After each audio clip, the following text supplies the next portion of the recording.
जालना जिल्हा सामान्य रुग्णालयात महाराष्ट्र मेडिकल काउन्सिल निवडणुकीसाठी मतदान सुरू।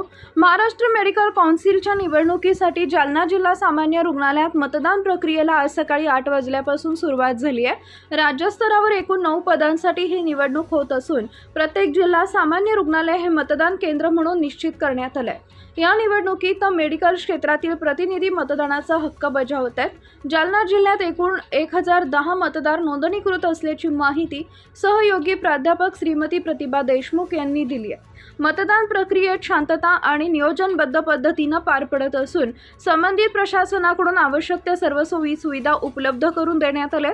निवडणुकीच्या पार्श्वभूमीवर रुग्णालय परिसरात उत्साही वातावरण पाहायला मिळते। कशापर्यंत चालू आहे निवडणूक कशाची?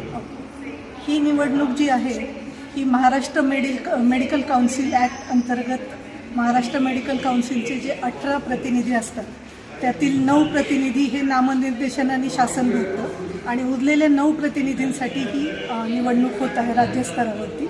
आणि त्यातलं प्रत्येक जिल्ह्याचं हेडक्वार्टर हे मतदानाचं केंद्र आहे। जसं आपलं जालन्याचं मतदानाचं केंद्र सिव्हिल हॉस्पिटल जालना इथे आहे।